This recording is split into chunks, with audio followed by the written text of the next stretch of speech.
Hello and welcome to Battle of the Bubbles, where we'll be pairing some traditional method sparkling wines with some pizzas. So we have a cava, we have a champagne, an English fizz and a Trento Doc to pair with a cheese pizza and a pepperoni pizza. So why have we got pizzas today, Oliver? Pizzas today because tomorrow, well the 9th of February, is National Pizza Day. Okay, so what better pairing than pizza and a glass of bubbly? Indeed. Yeah. So you've gone for, as you say, you've got Trento Doc, which is Italy, and this is the Cantina Rotterdam. They're extra brut, good choice. So there's plenty of acidity there to cut through the kind of greasiness for the pizza. So what did they win, out of interest? They won a gold medal in the first state category. Gold medal first state. They were founded in 1931. 1931, it's a bit of a nation, that one, isn't it? Let's go over to England, so across the channel, England with the Fox and Fox from Mayfield, Sussex, 2014.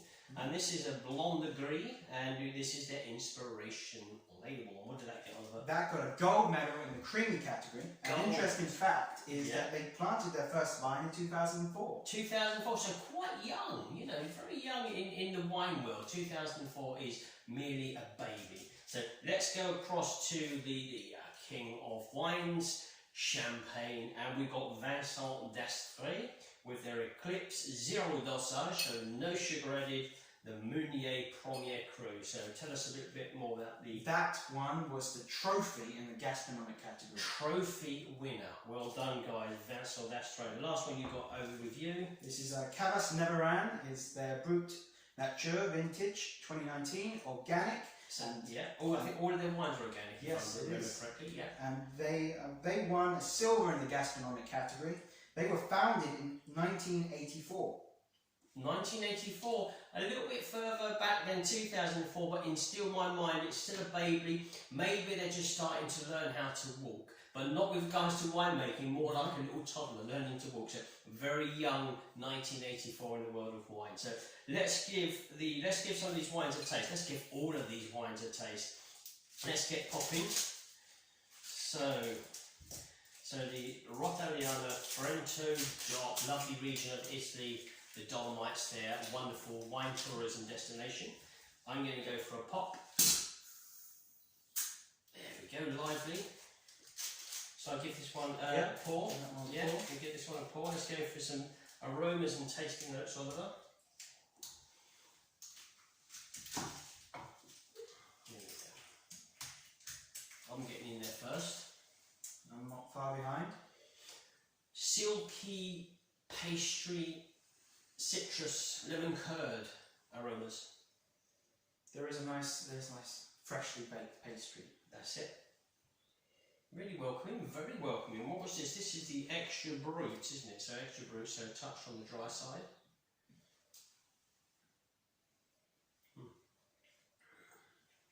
Citrus is still very much the main kind of character in the palate. It's dry. This is very, I tell you what, this is very good for food in my mind. What did it get? It was first day. First date. Was it first date? Okay, those first date days I remember. But nonetheless, this would be very good for food. It's a good choice for the pizza. I'm liking the wine. It tastes like it has like a creamy silkiness to it. There is a kind of, there is that kind. It's not too aggressive, but it's also quite dry. In the palate, it's quite, you can feel the dryness in the palate. So I'm reckoning it's going to be a good pairing. Let's pop over, as we say, across the channel. Let's go to Fox and Fox. Jonica's is the winemaker here, lady winemaker. Let's go for their inspiration label. And one of their labels won the world's finest, didn't it? It did, yeah. The 2015, the Paxton and Whitfield blend won the world's best sparkling wine for 2021. Yes, you handed the trophy over down in South of England. There we go, that's what popping is all about. Let's go for this. So we're doing the Fox and Fox here.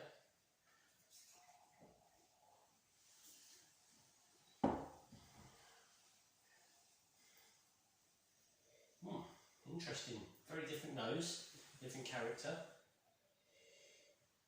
Kind of like cheesecake, come on, it's got a lime, green fruit cheesecake with pastry. Yeah, I'm getting the cheese and the pastry. pastry. But also a savoury kind of cheese, so like a dry white cheese as well. Yeah, Something like that. I can't remember which one we have in the fridge, but I'm picturing one of those. Right, yes, I know what you're saying. We've got a few cheeses in the fridge, different, maybe something like a cow milk or a chef, which is the French, which is goat cheese. But interesting, very engaging on the nose. It's tempting you to taste. Good, crisp, dry, orchard fruits, lime, lemon. Good levels of acidity, very good levels of acidity. Not overly dry, sweetness coming through, mouth watering. Your tongue is going tenfold here. Again, this is going to be another good wine to pair with the food. Really good, enjoyable, very nice, very refreshing. That does really have a nice taste. A nice length to it as well, but a nice kick. Let's give the champagne an open. Ooh, well, good one. That is a strong one, Oliver. Yeah, that was a kind of, thank you, pop in the old eardrums. Wow. Here we go. Wow, a wonderful creamy green fruit display on the nose here. Oh, very creamy. Yeah. Got butter, croissant, just cheesecake, just like melted butter in the frying pan. Silky, creamy. This was a trophy in gastronomic. Brilliant.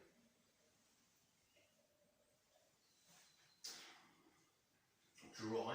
What is this? Is this a zero dosage? Yeah, very dry flavours.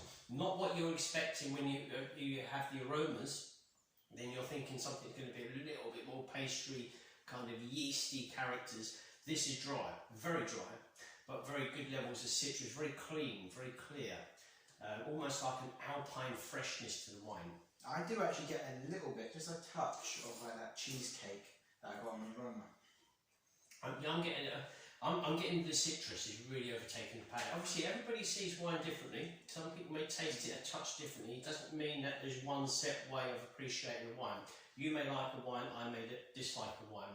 And that's the beauty of wine, is that we can have these hearty debates and discussions. So it's all down to opinion. It is down to opinion, and you shouldn't be scared to have your opinion when you're in the wine sector. Good wine.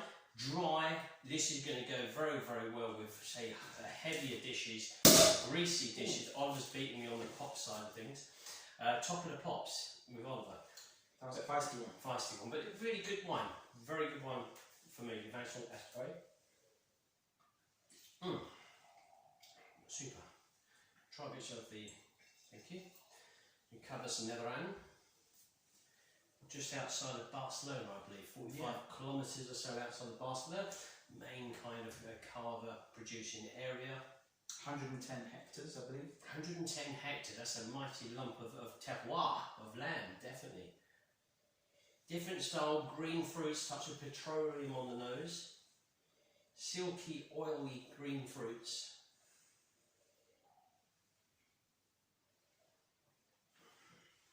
Was this an extra dry? What was this one? Yeah.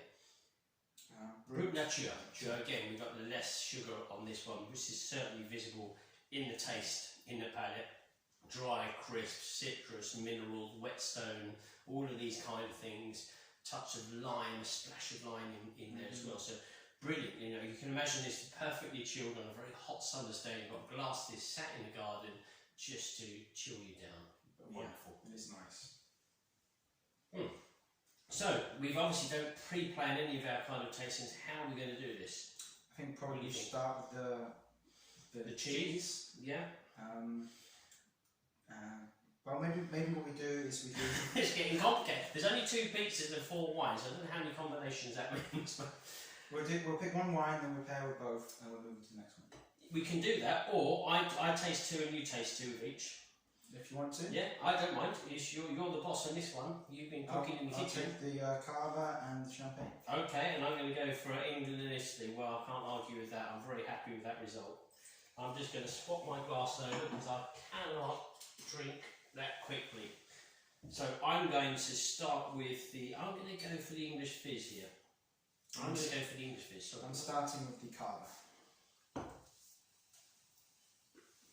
So nice pizza overloaded here with cheese and what you put in here, olives as well, and a tomato base type of thing. So typical kind of vegetarian but cheese pizza. I like the olives, so I'm pleased to see olives on there. Oh, the nose is so good on this one, so let's try this. There's a nice little burst of green fruits added into it. It's also a very good palate cleanser with the carver. Interesting. There's quite plenty of cheese on the pizza, so we've got the kind of greasy style to the pizza, which is fine. I like that. This is working quite well. The English bubbly here from Fox and Fox, you're kind of getting a silky, oily, green fruit flavour, but nonetheless the savoury flavours, the cheese and the pastry base is still coming through. So they're working quite well together. Is it palate cleansing? Yes. Not overly palate cleansing. I've still got kind of an oily texture from the food in the palate. So it's not overly, should we say, your palate's refreshed and cleaned. But they work quite well together, a nice balance. If you want to enjoy the pizza and the wine, this works well. Yeah, mine wasn't overly overly cleansing the palate, but it was enough, if you understand. Enough, yeah, no, I know what you're saying. Sometimes it can be, a wine can literally totally refresh, all flavours are gone, and just the wine's remaining. Sometimes a dish is that strong that the wine is literally, well, you could taste it or you might not taste it altogether. What's nice to do is to get something where they're both harmonised, so they bring out different flavours of each, some from the food, some from the wine. But the wine's able to also cleanse the palate, especially with fizz and bubbly. That's what we're looking for, is a palate cleansing wine. So I'm going to go for the meat one with the Fox and Fox.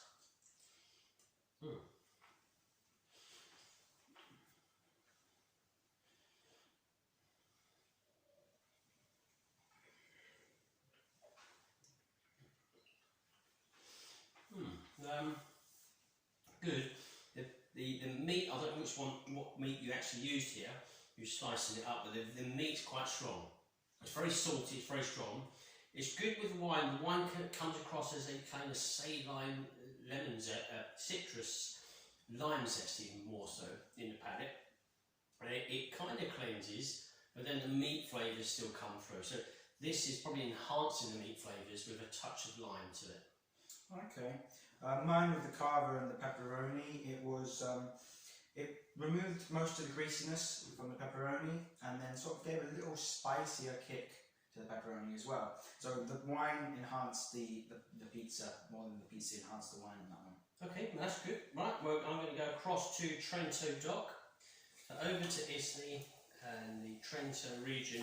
So a lot of these vineyards are very, high altitude. So one of the higher altitudes of Europe was the Trento region, and obviously you're at the base of the Dolomites, and it's absolutely truly superb. When you're coming into, if you're landing, say, at Venice airport, and then you're driving up to the Trento region, you start to see the rugged kind of landscape, and then the Dolomites in the distance, and it is truly amazing. It is one of the best regions for me that I've been to. So sorry to put you, because Oliver's not been there. You've been to the Prosecco region, but you've not gone across and up to the Trento. My memories, hey, so you all have them soon. Yeah, I just bought the champagne. And I've got the Trento, as I've just been talking about. So here we go with the pizza and the Trento.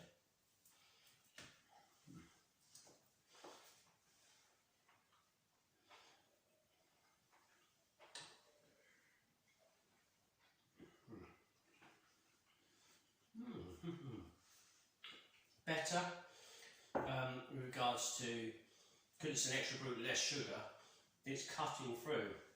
It's cutting through the greasiness much better, leaving very kind of, how can I say, pastry, a touch of pastry, but I'm getting the olive quite a lot. Olive, green fruits and pastry, but the wine has the edge here.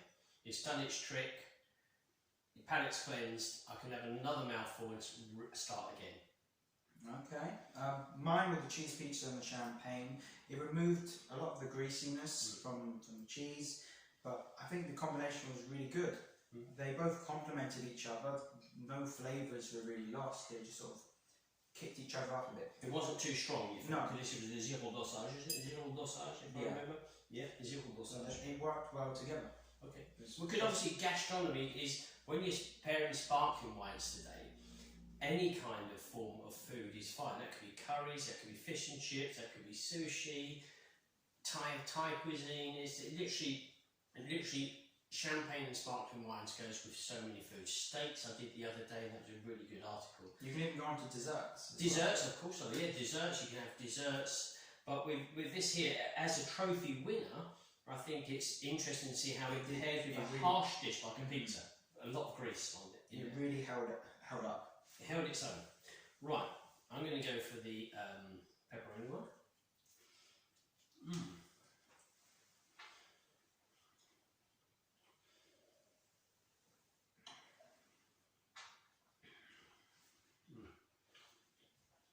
Better again. It has the edge over the English bubbly, I think.